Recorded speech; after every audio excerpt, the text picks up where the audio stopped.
in a part of the world that has always been a tinderbox and is more tindery than it's probably been in the last 30 years.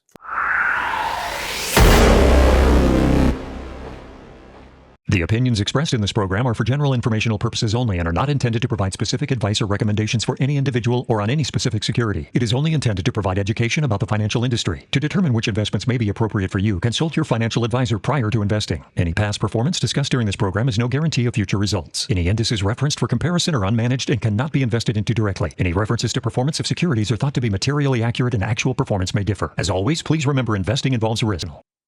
And we are back with another edition of the Daily Dots. And I am joined, as always, by the brain trust himself, Mr. Chase Taylor. We don't have as much. I mean, to be fair, there's not a lot of concrete stuff. We're entering, especially for daily commentary. I can tell you the daily commentary gets a little bit tougher in the summer months. Yeah. Wall Street, and anybody that's traded or managed money or been an investor for any period of time understands that the seasonal effects on Wall Street and markets are really funny, because you'd be like, no, come on, you can't make that big. Oh, it does. Huge. Yeah. I mean, kids are out of school. And if you go back, 70 plus years, everyone had to go to like Rhode Island or something to get away from the heat. So it has a long tradition. Yeah. And even though we could all just as easily do the job, this is a tough, this is a tough job. And in some ways it's sort of like being a teacher, right? They say like the 3 reasons why you teach is June, July, and August. I think Wall Street's kind of adopted a similar attitude, like, hey, we're going to be open for business, but, and you'll just see it, you're not going to see IPOs happen during the summer. It's like our pal Cuppy, he will sometimes just literally dip for two months. Full stop, 2 months gone. Yeah. Especially on the macro level. Like, you don't see a lot of macro winds changing heavily. What's funny is that, everybody, I think a lot of people know that if bad things in the market are going to happen, it's typically September, October. I don't think most people understand the reason. One of the reasons is if anything bad happened in June and August, nobody paid attention, right? It just got backlogged and then it hits the fan. It's like the Lehman crisis. I remember pulling my hair out that summer. Markets are just acting like there's nothing wrong. And then all of a sudden, September 15th, boom. Yeah. But even that date, right? September 15th, there's no coincidence that happened after Labor Day. So it is definitely getting into the slow season. That being said, I do think that there's some really interesting stuff going on. First, I thought today's rally was interesting and somewhat amusing. And a bit curious, meaning the first thing I notice, and it's one of the first things I check every single day, is where's the dollar at? Dollar rebounded throughout the session, but still closed below some pretty important levels, right? Yeah. Where was that big level? Was it 98.5? At 98.41 was one of the levels or maybe it was 99.41 that I had. And it was kind of a big spot. And then I had another one that we're also under. I mean, let me go look her up real time. 99.12 is also a pretty sturdy one. So, and we're below that. And then I see a decline like that, and then I go, of course, check precious metals, and to see the dollar, the DXY testing that 97.50 level and seeing gold down 1% was a bit of a head scratcher until I talked to you. Yeah.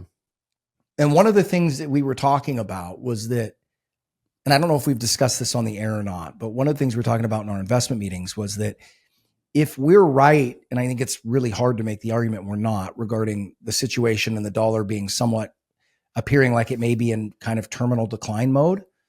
And again, the rate at which that happens, I have no clue. And I'm not going to try to handicap that. But one of the things that we were talking about is that you would expect to see gold starting to behave more like volatility, right? And it was really interesting that you pointed out we had a volatility and a gold spike on Friday. And then why the market read that risk was off today, I don't know, because technically things got worse over the weekend. But volatility sold off, dollar sold off, and so did gold. Yeah, I think at the end of the day, everyone hedges hard into the weekend, and they're going to want vol, they're going to want gold, and they're going to want long oil, but hey, if we don't get a situation where it spirals into the region, or major oil infrastructure is getting hit, then it's like, all right, well, hey, it's during the week. I can control the risk during the week. I just can't control Saturday, Sunday. So Right. just take that protection. You can have it back. And I assuming this is still going on going into next weekend, which I assume it probably will be. I think you'll see, Thursday start getting a little bid come back into gold and vol and oil, and you'll sustain that through Friday. I think we'll just kind of rerun this whole playbook again. Well, and then obviously, if there's a monstrous change between now and then, like, that gets priced. But there's the unfortunate part of that is for 15 years fading geopolitical risk. And when I say that, guys, I mean just betting against it. So when the markets are dropping because people are worried about things going wrong around the world, buying that dip has been the right thing to do for 15 years. The thing that I think is getting lost in all this is the reason that was the right thing to do is because rates were at zero and the Fed was standing there with a fire extinguisher ready to spray, mountains of liquidity at anything that looked like it might be combustible, right? They're no longer in that situation. The rates are no longer at zero. And so in my opinion, now when is that finally going to happen? I don't know, but it seems inevitable to me that a trap is being set. And I think it's also really impossible to argue that the market, and understandably so, is getting increasingly belligerent when it comes to, like, if you look at US markets right now, I think it's really hard to make an argument that US markets have any risk of any kind priced into them. And that's insane. Like, that to me is insane. So not saying that, the S&P should be down 30% or anything like that, but just. Yeah, at the end of the day, Iran and Israel have very little to do with the global economy. So, right. And I think more than just the Fed having your back and ZERP and everything, like, it, for really the last decade or two, just about every scary geopolitical flare up stayed contained. Like, it didn't turn into a true market threat. So it's kind of scary because the market's sort of been double trained that it's going to be fine. Yep. Like you say, it does create a bit of a setup where it's kind of boy cried wolf thing, where you end up underpricing the risk out of total reflex. And then, obviously eventually the nickel and the steamroller thing meet together and something gets squished. But we have no idea if this is that one. What we do know, though, is, I mean, it's one thing to fight via proxy, and it's another thing to be lobbing, real munitions at each other's downtown, population centers, and that's literally what's happening right now. So yeah, and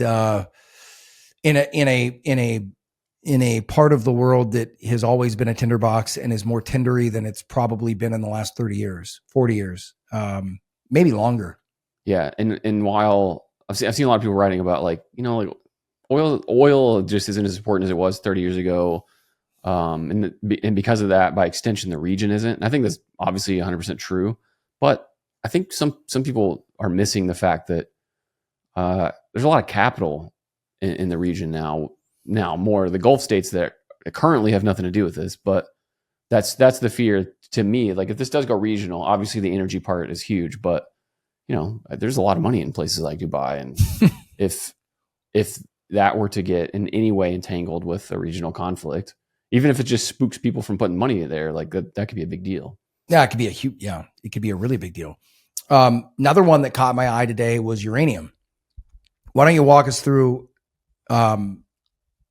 Obviously, I know, but why don't you walk us through exactly what caused that spike up? And for people that don't know, I mean, where did URNM finish the day? Let me check. Well, let's run through the markets real quick before I forget. Yeah. Go down. Let's run through and I'll highlight that when I do. S&P closed up 0.94. The Q's up 0.139. Small caps up 0.9. Equal weight 0.96. Mag 7 up 1.62. All world ex-US up 0.63. Oil finished down 1.66. And some of these have some after hours because we're recording a little late. Gold down 1%, dollar flat. Bitcoin up 2.8, up back above 108. So nice showing there. The 30-year yield up 6 basis points, about 2 on the front end, but 6 on the long end. That's starting to press unfun kind of levels again. Vol fell 7%. And then let's see. URNM closed the day up about 7%. So strong move. And that was on the back of the Sprott Physical Uranium Trust had a $100 million bot deal. So someone grabbed a huge chunk. And I read somewhere something about 200 million. I have to double check that. But so at least 100 million. Like, what's another 100 million among friends? So the physical space kind of gapped up. And then obviously the miners followed suit. And then all of the kind of industry players, same thing. So when describing exactly the mechanics of this, because I don't understand them, I'm assuming that means that that an investor or a firm came to Sprott and said, "Hey, we want in. We got 100 million. We don't want to go buy the shares on the market. Just we want you to give us a chunk. We'll give you 100 million." Yeah, and so then Sprott has to go buy the physical. Right, it'll probably start trading at a premium to NAV, which it's usually trading at a pretty healthy discount, and this lets them kind of get back in there and buy some physical, which just obviously tightens the market up and pulls the price higher. And the physical trust had been kind of in a sustained, just creeping lower pattern for the last, whatever it's been, a year. So to have this kind of hit and press it back higher, like, and look at the chart, physical and the miners both kind of broke their big downtrend lines like today. So what do you think the odds are that whoever placed that $100 million purchase had some long call options on a bunch of uranium miners? It would be irresponsible of them to not have had some daisy chained things, in play. Well, there's got to be a way that you can do that legally.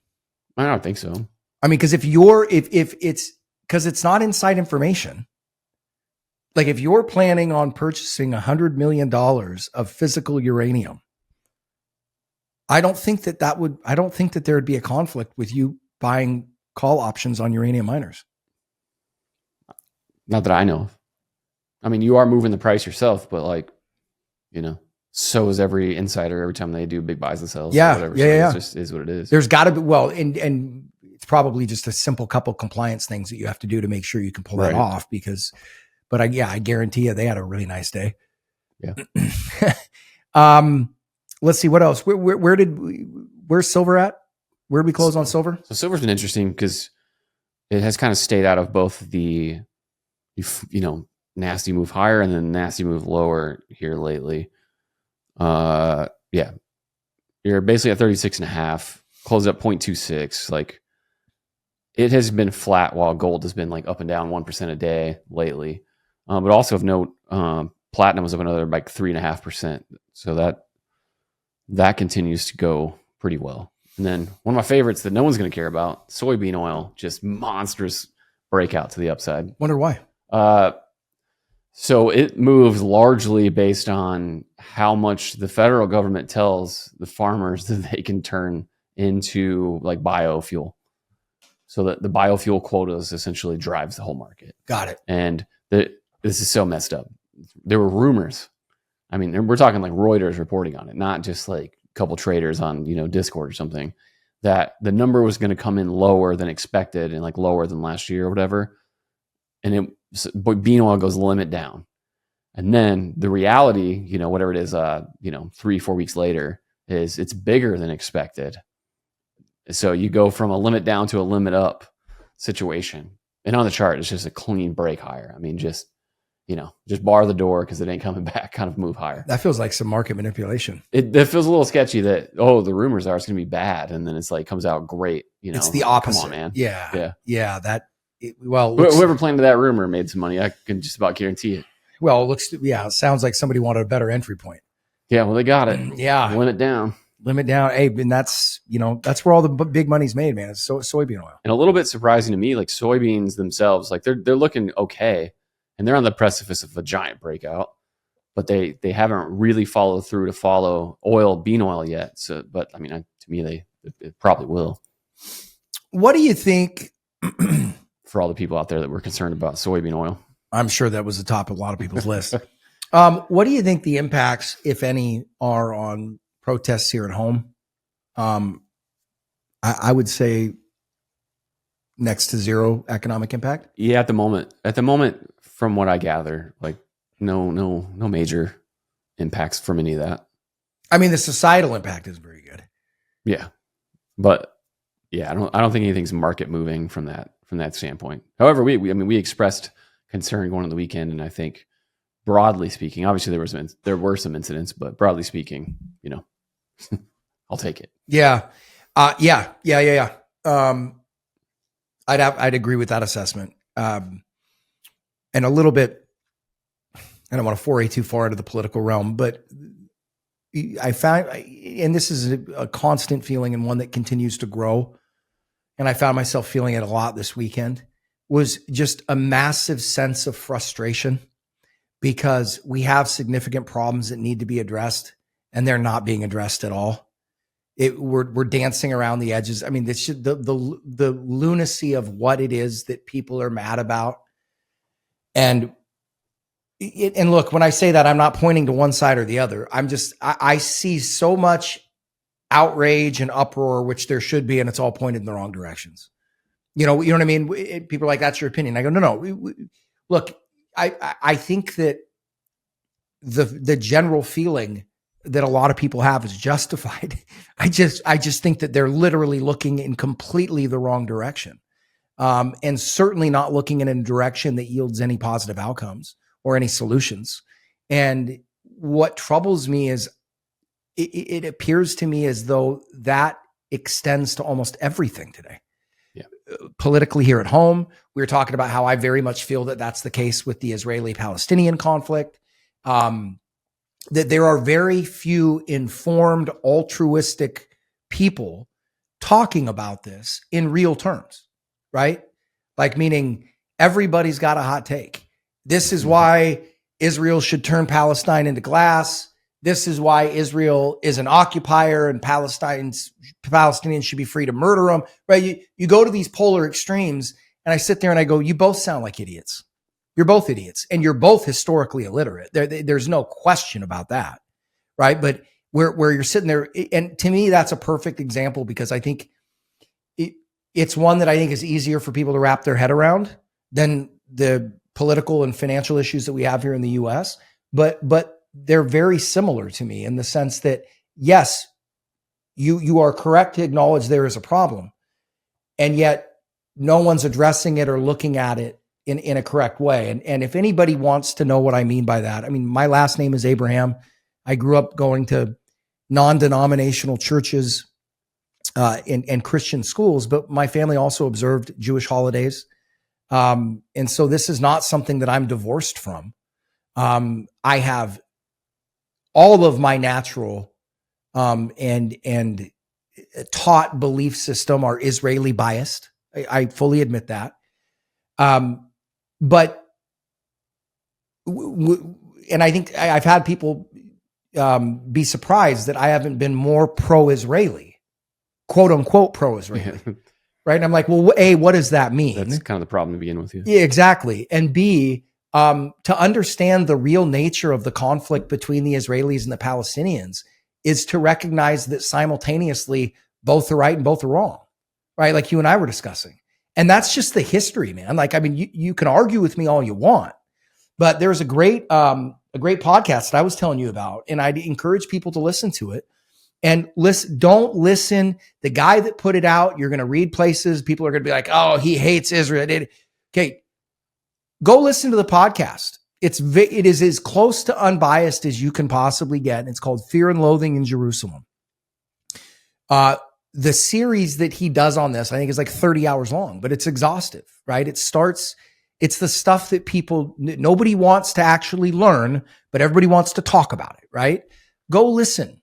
And what he does such a great job of illustrating in this podcast that people need to understand is that things were done wrong by both sides, but so many of the times they were done wrong, ask yourself, if you were in their shoes, would you have done the same thing? Yeah.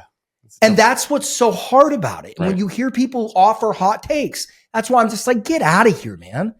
Like if it was that simple, Israel's bad guys, they're Zionist, horrible, that'd be easy to fix. The reality is far more complex. And I think a similar situation exists in American politics today. Yeah, I mean, we just lack nuance in just about every way. Good God, isn't that true? So one book I will just totally recommend while we're recommending things is Tim Urban's "What's Our Problem." And in the book, first of all, he does everything in cartoons to make it easy to follow, but he has a concept of called a ladder, and it's basically like a hierarchy of thinking. So the top is like where your higher mind is in control, meaning you're actually thinking and analyzing things dispassionately. And there's 4 rungs. You go to the bottom. The bottom one is just primitive minds in control. Just caveman survival, just, idiot we have in our head. The one that like will see cake and technically knows that's a terrible idea, but also nudges you to dive in. That stuff extends into like political stupidity more than we realize, and then there's 2, rungs in the middle. And I've had this idea. I just, don't have the time, money, patience to do it. And that is to create essentially a news network that caters to higher mind and not to the zealots at the bottom. Because the reality is all things social media and media, they have been engineered and hotwired to cater to the zealots on both sides. 100%. Now, would you make much money or get much ratings in the middle? Probably not. Although I would love to see someone try to, like, maybe we're all just wrong and it would work. Maybe millions of people are just thirsting for the things in the middle, right? Or, nuanced coverage of things. And as we talked about on the show before and privately, maybe more, but there are actually people in Congress and in government that are really thoughtful, are out trying to solve problems. They just don't get on TV because no one's trying to talk to them. That's not fun. You'd rather get somebody that's going to come, throwing fire and dunking on the other team and everything. Someone that like would highlight those people, highlight really important things that happen in committee hearings and everything. Somebody's going to do it. I can always have the name in my head of High Rung News Network because I always think back to that ladder, the high rung thinking ladder of Tim Urban. There's also something that, and I don't have this fully formed yet, so pardon me if this is not well thought out. It's not. But something that struck me over the weekend that I started thinking about was, and it seems to me to be a problem, and at first blush, it sounds crazy, but I'll just roll with it. A culture, and again, I haven't had a real opportunity to flesh this out, but a culture has taken a turn in the last 10 to 20 years where, and I think you see this in the trans movement. I think you see it in trans people, men and women's sports. And I think you see it in so many other parts of society today where a big faction of the populace is focused on the rights of the individual. And by individual, I don't mean individual the way the Constitution means individual. I mean like a single person, right? So we have to have a system that's right by every single person's feelings, makes them feel right. And while I understand the ethos behind that, that seems to me to be a very dangerous idea in a society. And let me lay out why I think that is. There is a part of society that we have really tried, in my opinion, to suppress in the last, especially 10 years, and more importantly, in the last 5, which is social norms, right? These guardrails that keep societies and cultures on the road effectively. The abolishment of shame in the social realm goes right along with that, meaning shame is an incredibly helpful thing to keep a culture on the rails. You can make an argument that shame can be helpful to prevent things like STDs spreading, right? And when you uniformly throw those things out, you're messing with parts of human psyche and culture and society that you don't know what you're messing with. You're tweaking with parts of things that we don't fully understand, and we can't possibly project the ramifications out a long way. Now, does that mean that we should become totalitarian and not care about the feelings of individuals? No, but I do think it highlights the hole that we have in our civics understanding in our culture, because no culture or society's aim should be to protect the feelings of every individual person, right? I think the Constitution got it the most right, where the law should be focused on protecting the rights of the individual, the rights, right? But not of the individual that you're pointing out, of every individual, which means there are some individuals by definition that will feel like their toes are being stepped on to some degree, right? It's unavoidable, right? But we as a society, and I mean, you could say it's fiscal too, just because, you know, it's not surprising to see a society that thinks it can dictate things like that or make these. It doesn't surprise me that you see these societal things happening at the same time that our national debt balloons to the level it has, and we're printing money, and right, like we're kind of living in a no consequence financial environment as well, right? Everybody gets bailed out, Fed rescues everything, and you kind of see it. You know, definitely you see it on the social side and the political side, but like I said, it's not something I've fleshed out, but I do think it's a really interesting and potentially dangerous thing when you have such large swaths of society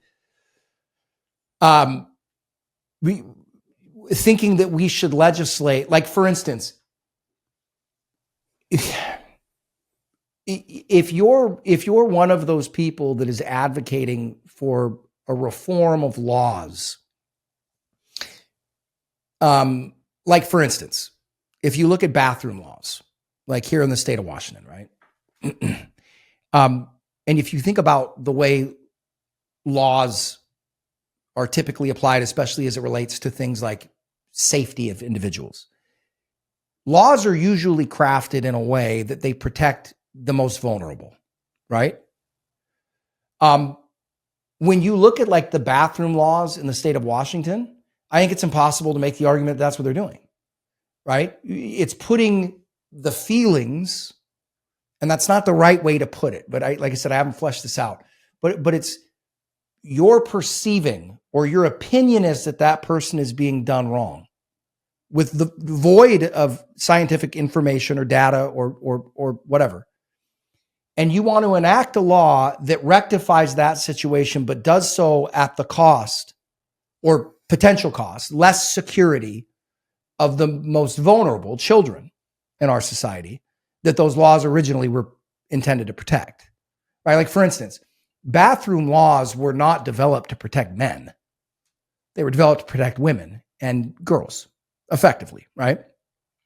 Well, when all of a sudden somebody self-identifying as a woman is the only criteria you need to walk into a bathroom, right? You start running into these issues on a judicial level and a legal level where you're like, hold on, guys. Why are we putting that person's, what you're saying is good for that person? Why is it coming at the cost? And especially when those people that you're talking about are such an infinitesimally small percentage of the population, and the people that the counterbalance to that is putting a much larger percentage of the population that actually tends to be more vulnerable than those people in danger.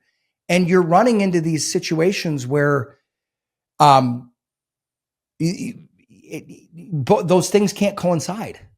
Does that make any sense to you? Yeah, I understand where you're coming from. Like, where I can visualize the tensions that you're talking about. Yeah, I think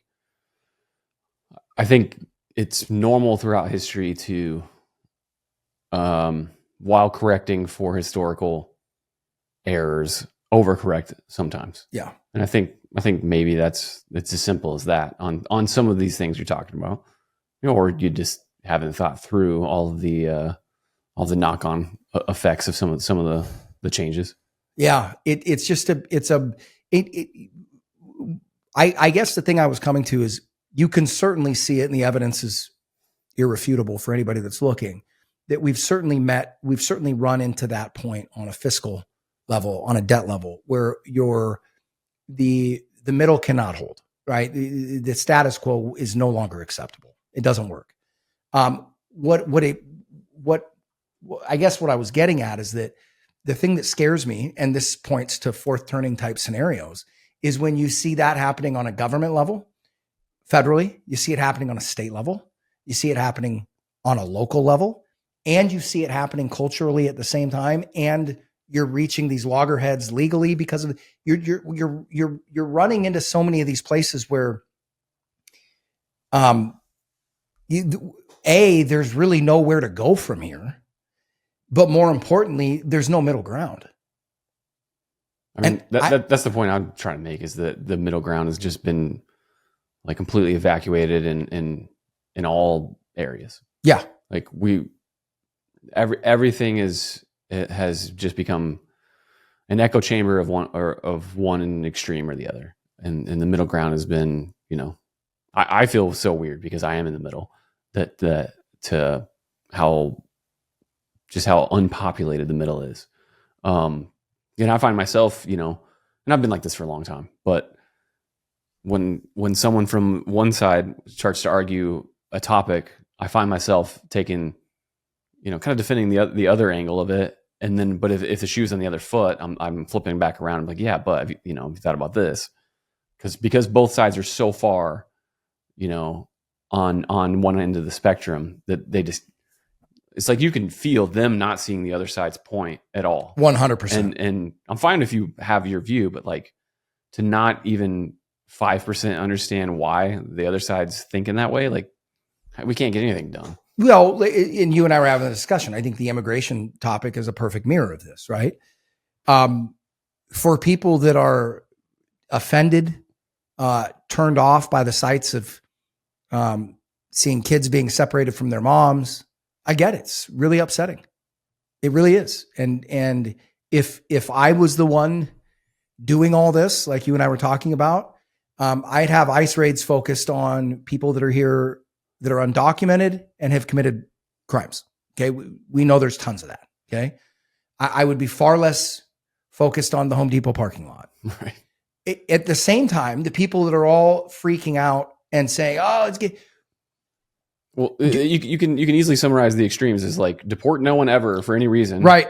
Like that sounds like I made it up, but there's people that basically think that. Yeah. And then there's people that think like, oh, well, how many 10 million? Let's get them all out. Like that. Okay. Well, yeah. Our society basically doesn't work in that environment. Well, right. And then it's also doesn't recognize something that it was probably just youth for me, but all of a sudden I had this realization of, if I was a poor farmer in Mexico, I'd be doing anything I could to get my children over the border. Oh, yeah.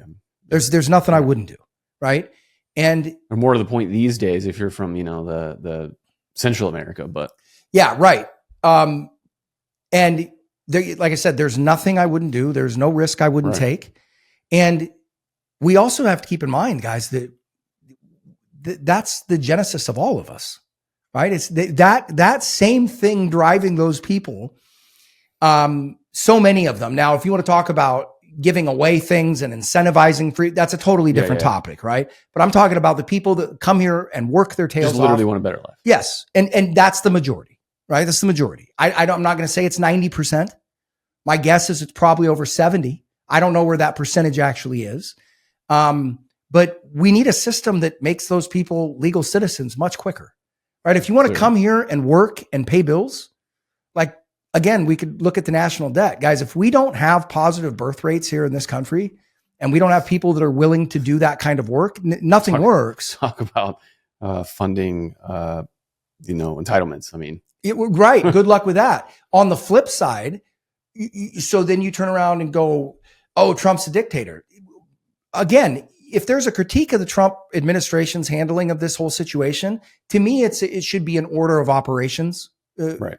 They're deporting way less people than Obama did. Yeah. So like, it's not as simple as like just deporting people. Right. But also, like, when you're saying he's acting like a king, that is the most unking-like thing the guy's done. Meaning he is enforcing federal law, right? Which is literally his primary job as laid out by the Constitution and the executive branch's role, right? Like that's it. To argue that that's not the case, you're illiterate or you're purposefully obfuscating the truth. Okay, so what does that mean? What that means is we need comprehensive immigration reform. Okay? You can't get it done. You can't get it done. You can't get it through Congress. So what I would then say is, what is in that situation? Tell me what and I'm not trying to defend Trump here. I'm just trying to lay out the idiocy I see on the extremes of both positions. What is he supposed to do? He's got it. If he is doing his duty as laid out by the Constitution, the only tool he has is to use existing federal law. But the hard part of it is is the selective application of law, which has just become normal. And that's what we see here, because he's already said, we'll back off of the hotel and farm workers because they need those. Now you're just picking and choosing, on a pretty big scale how to enforce. And I understand people getting upset by that, especially because if you got buddies in the hotel industry, they're like, hey man, and you're like, okay, cool, I got you. Yeah. But the Home Depot, contractors that build houses are people too. Right. Yeah. But that's my point, which I was saying. So, but we need to again, no matter how we do that without comprehensive immigration reform, once again, no matter what he prioritizes, that there's going to be somebody that they should have been focused on and somebody they shouldn't have been. But he played a role in taking down what looked like possibly some pretty decent, comprehensive immigration reform a few years ago. That was one of the best, the best policy pushbacks I think the Democrats had in the debates was hey, look, we had this thing in the bag and you guys sabotaged it. Now, if you keep going back, we've almost had some legit, reform in that area many times. So you can definitely spread the blame, but. Well, and then the other issue I have too with that is when you start getting into legislative record, and we've seen this happen 100 times, right? There's so many of these politicians play these games, especially in the most important bills. You want credit. And that starts to take precedent over just getting the thing done. Yep. Or they want credit for getting it through, or they want credit for being the one that stopped it. Yeah. Right. And it reminds me, I hate to go back to this. We were having this conversation earlier. It just reminds me of Rome and how inept and hollowed out the Senate became eventually, which sort of turned, and the emperor took.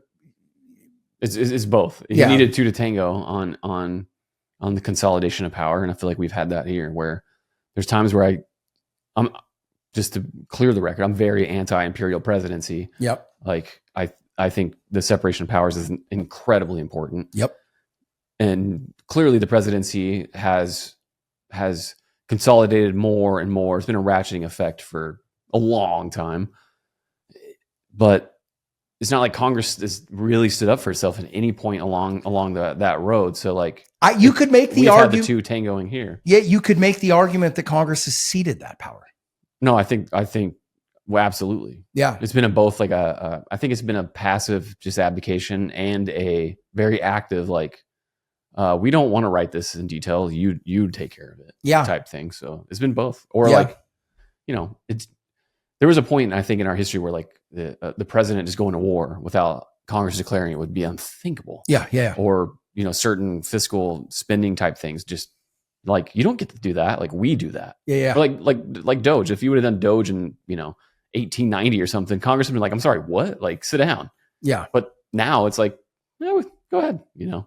Well, Doge to me is a little bit different because I feel like Doge is one of the most misunderstood things out there. I know you understand it, but Doge was never doing anything more than making recommendations. They didn't have the power of the purse. They couldn't cut. Correct. Now, it's the way it was framed by so many people that they could just do whatever they wanted, kind of thing. Including people on the inside. I know. That was the dumbest political thing ever. I was sitting there going, you guys, you're literally building the opposition to yourself. Right. And it was funny to watch Congress get upset. And it's well, they have to come back and ask you if it's okay eventually. But yeah, I mean, and everybody's like, Elon Musk can't just cut things. And you're like, he's not. He does. You're right. He can't. It's the system's working. But you're right. But that's why it was fascinating for me not to see them come out and say as much. Right. See at the vote. This is what they should have said the whole time. Yeah. Yeah.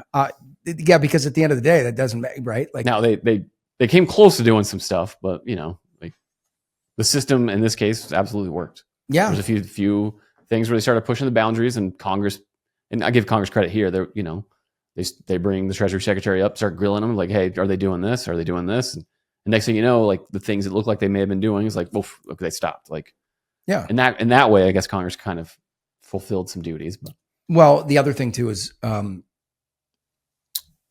this is why I would have liked to seen the messaging around this from the administration differently, because the idea of an independent auditor of sorts within the U.S. government that was somehow separate, like kind of what the CBO is supposed to be. That's not really what the CBO is supposed to be. They're just there to do the math. Yeah, they're just doing the arithmetic. Very basic. But yeah, I mean, like there should be a permanent thing that's just a total like watchdog to make sure. Now, I mean, that's combing through the metadata that are there, but like a new one in this digital era that you can make sure like find anomalous things in contracting and in spending that don't add up, or like overspending, and that could be further developed. No two ways about it. And that's especially in the age of AI. Yeah, and that's the part that is so disconcerting to me, is that we can't even agree on that. But that should be slow moving and permanent, and not just slashing things and asking questions later. Like, agreed, but okay. At the same time, that isn't on Doge. Like if you have an issue with the way that those recommendations were handled, then your issue is with the administration.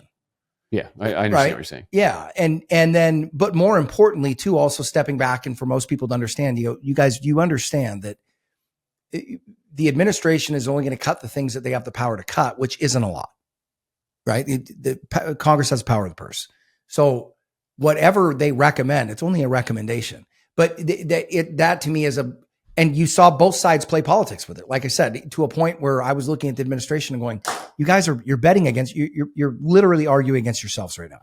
The way you're positioning this, the way you're setting this up, making it look like he's got so much power than he does. This is making the hill harder for you to climb, not easier.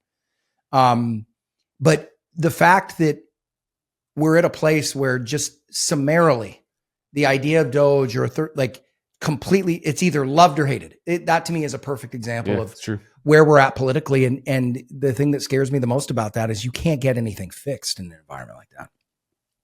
Right. No one's really trying to. Like that's what bothers me is I think the one little slice of Congress actually appreciates the problem solvers caucus. And it's in the name, right? The people on both sides of the aisle that formed a caucus to be like, look, there's a lot of problems. Like we just want to fix them. Like let's focus on that. Yeah.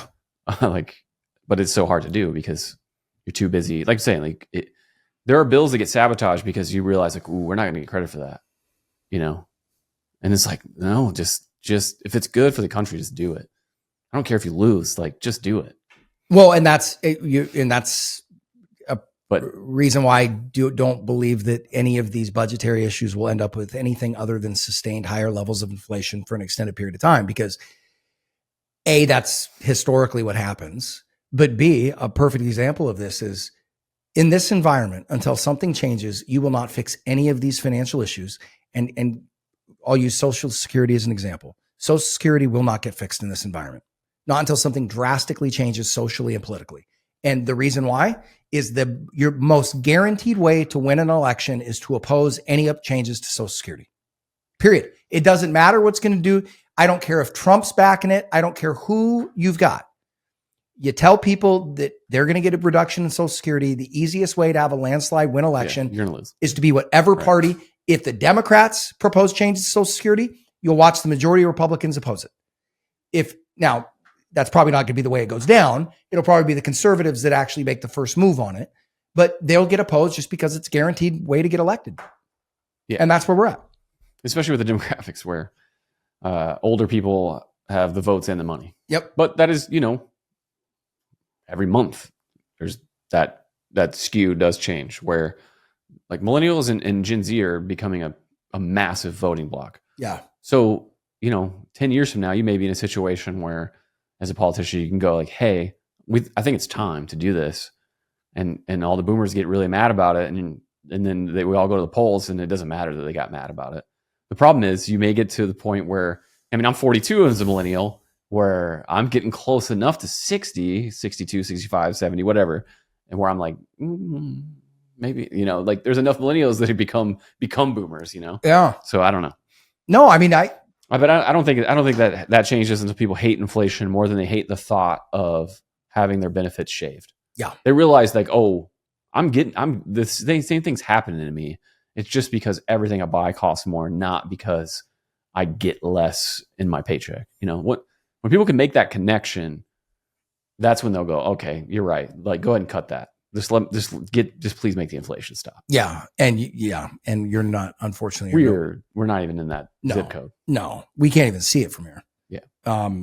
Yeah. And, I personally, I think the chances of you and I receiving anything from Social Security are next to zero.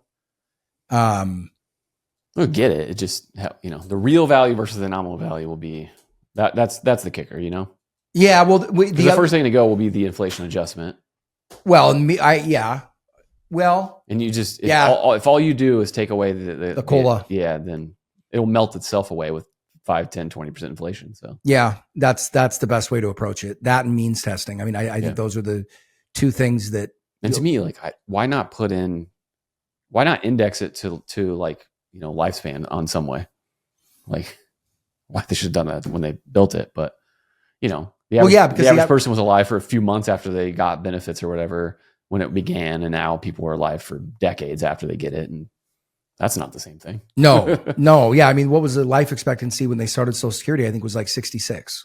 Yeah, the average person would live like literally not very long at all after they started getting benefits. Yeah, it was truly for like the oldest, most elderly, most at risk people. And then just kind of turned into like, oh, I get to stop working. This is great. Yeah. Yeah. Well, yeah, it turned into a national pension system effectively. Which it's interesting to look back on that, because you could sit there and say that that's one of the things that precipitated the, getting rid of pensions as a whole. I mean, yeah. But the companies have the same problem the Social Security system has. Right. Which is when they awarded those pensions in 1980, they weren't counting on those people living till they were 85.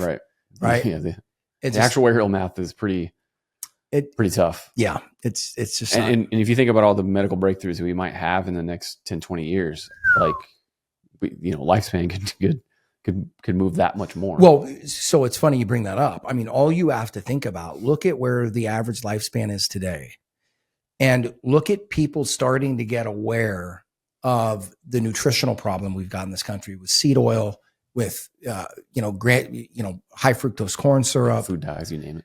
Food dyes. So many of these things now being linked to turbo cancer, right? All these things starting to come out.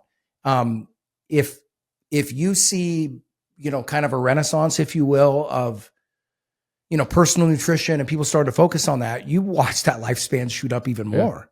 I mean, if and just data collection, like the Aura ring that tells you just everything about you, like, lets you kind of take back some control. Like, and a lot of people really are going that way. Yeah. And those problems are just going to get, those fiscal imbalances just get bigger and bigger and bigger. And that's, like you hopefully said, it helps with healthcare costs at least, but yeah, it probably should. Because the terminal illness, that kind of stuff is the stuff that really bleeds a system. But what you said, that's eventually that's going to be what they've got to do. They got to remove the COLA, and they've got to institute means testing, and then push the age and just inflate it away. Yeah. And but even that, you don't have political will to even address that right now. We don't have political will to even talk about any of this. So. No, you don't. Yeah. We don't have we don't have the political will to agree that border laws should be enforced. I mean, it's a wild deal. I think the only thing that you can get widespread support for is nobody wants any benefits cut. Yeah, that's the one thing everyone agree on. Yeah. And yeah. Anyway, I don't mean to be depressing to people, but it was kind of one of those weekends where I had a wonderful Father's Day with the family, but just spent a lot of time just thinking about some of these things. And it reminded me of the Bible verse in Proverbs, the increase of knowledge is the increase of sorrow. And the better handle you get on these things, the less peace you're going to have, because you understand, you know what I mean? You understand you're not naive enough to believe that there's a quick fix or that an election will fix these problems. A perfect example of this is what we just talked about with the budget and entitlements and the role they play. So like we saw like Silicon Valley basically throw their support behind President Trump. And you could tell like these people, they got excited to like be a part of government to help solve the problems, which was cool. But you could also tell they had never sat down with a calculator and looked at this stuff. No. I'll never forget some of the people like, oh yeah, like we'll just balance the budget here in like 2 years. All you gotta do is this. And you're talking about And these are the smartest people in the world. incredibly intelligent people. But what you find out, same thing was shocking to me. Yes, they are incredibly intelligent in a very skinny area. Yeah, exactly. It is deep, but it's really skinny. It was just clear like they had never actually grappled with learned how we got here, why it's like this. And it was just like, oh yeah, like this, forget the knock-on effects, even if you did it, but like just simple. Like you just cap spinning, last year, the yada, yada, yada. We're just, and we'll have the balanced budget in 2 years and like we're good. And you're just like watching this, like, oh yeah, you have no idea what's coming for you. Well, and then you sit there and go, and now they're all like realizing, oh, we have to grow our way out of it because it's an impossible problem to cut. Yeah. Like, and yeah, welcome to everybody's 10 years ago. But what was so scary about that to me is we're talking about some of the smartest people in the country in terms of IQ they had no points. idea. No idea. Right. And the other thing that I thought to myself is, what have you been basing your votes on up till this point? Because if you have what's good for me, I mean, come on. Right. If you have that bad of an understanding of the way the fiscal side of the government works, I don't have a lot of faith in how you interpret the other side of things. When you're someone that had already done all that work to figure out how you can make this work and realized how tough it is, and then to watch like these people come in and like, oh yeah, here's how we're going to do it, and you're like, oh no, you haven't even. This is bad. Yeah, it's a perfect example. Like if you know how the budget works, you know how dark it is. But if you have never stopped to look at it, you just look at the big pie chart and you're like, oh, like, yeah, give me 5 minutes. I'll fix it. Yeah. We'll just pull some from over here. Yeah. There you go. It's they don't have to get that right. Like, and to a certain degree, man, I think most of our politicians are in the same category. You hear them talk, and there's so much of the assumptions that we make, right? Where you're like, okay, naturally they have to know this. No, they don't. And on both sides of the aisle. There's very few members of Congress that I've heard articulate this in a way that rings true to me, where I'm sitting there going, yeah, you get it. Right. Even if you do get it, then everyone just hates you. Well, yeah. Paul Ryan tried to tackle this 20 years ago and everyone just hated him for it. Yeah. He had no friends on either side. At least the guy made a plan. I don't know. Yeah. And then you hear a guy like Kennedy talking about it. He understands the problem, but even you hear like, he understands the problem, but I haven't heard him offer up any. He's like, we've got to do this and we've got to cut spending. And you're like, okay, are you prepared for 8% unemployment? Right. You know what I mean? Like answer that side of it. Right. Right. And or better stated, what is your plan to address that when it happens? Yeah. Without just refilling in the same budget hole. Right. And also, if you go about that, what do you think the chances are of you getting completely whitewashed out in the next 2 election cycles and the new people coming in and undoing what you did? Real leadership would be someone that tells you straight what the problems are and offers the real plan and then guide you through. Here's going to be the ramifications. Right. It's going to hurt. But we're going to do it. And it's going to hurt. Yeah. And I'm not going to be popular. And we haven't had anything that resembles that. No. And what we've had, and again, for people out there, I'm not bashing Trump. In this way, I don't think you can pile on to him for this because he's doing what every president has done prior. But, they're saying it's just illusory, right? They're not addressing it. It's kind of like this 800-pound gorilla in the room that nobody wants to admit's there, right? Well, it's not even that they're not addressing it. It's that what kills me is with specifically Bessent, because I expect more of the guy because I know he knows things, is they're actively making you think, oh, we'll get it. Well, yeah. Like we might balance the budget maybe, or, we'll get it to 3% by the time this 4 years is up. And again, going back to, I know what the math looks like. Like, no, you won't. Don't lie to people. Don't mess with people like that. I just struggle anytime anyone says something I know they know is complete nonsense to like lead people astray. I agree. And more importantly, not only does it lead people astray, but it inadvertently pushes you further and further away from resolution. This is why no one knows the problems, because they, every politician for the last however long went out of their way to make it sound like, oh, no, it's going to be fine. Well, and then the tougher reality of it is that, to be fair to the politicians, they've got a point. Yeah, right. You just get booted for somebody that will come in and undo what you did anyway, right? Like that's the the enemy is us. Yeah, yeah. God, man. Like I said, there's times where I sit back and I go, sometimes being somebody that's talking all that nonsense so confidently with hot takes and all, man, sometimes that looks like a really comfortable place. You know what I mean? I'd rather, if you actually don't know better, I bet it's nice. Yeah. Yeah. Ignorance truly is bliss, certainly in this situation. Anyway, but that does it for me. You got anything else to throw in there? Nope. All righty, you guys. Well, we will be back as always tomorrow. And remember, you can catch us on social media. We've got video up now. Catch us on YouTube, Know Your Risk Podcast. And throw us around to your friends too. More views we get, better guests that we're going to get on. We're having Brent on this week. Tomorrow, I believe. Tomorrow. Okay. Yeah. Brent Johnson on tomorrow. That's going to be a great, again, it's funny the move of the dollar coming into this conversation, because for those of you guys that aren't familiar with Brent's work, he's been uniquely focused on the dollar, and it's been probably the center point of his investment framework, and very well read and knowledgeable on these topics. And he's actually the guy that got us introduced. Yep. That's how Chase and I met each other. So anyway, you're not going to want to miss that tomorrow, and we'll see you then. Like I said, catch us on all the social media, the face. What is it? It's Instaface. Instaface. Yep, we're on Instaface. In all serious, TikTok, Instagram, YouTube, Twitter. You guys know the deal. So anyway, we'll see you tomorrow. Have a wonderful evening. You're listening to the Know Your Risk Podcast. Download and subscribe at knowyourriskpodcast.com. Investment advice cannot be given without a client service agreement. Zach Abraham is an investment advisor representative of Trek Financial, an SEC-registered investment advisor. Bulwark Capital Management is a marketing name only and does not carry a separate registration.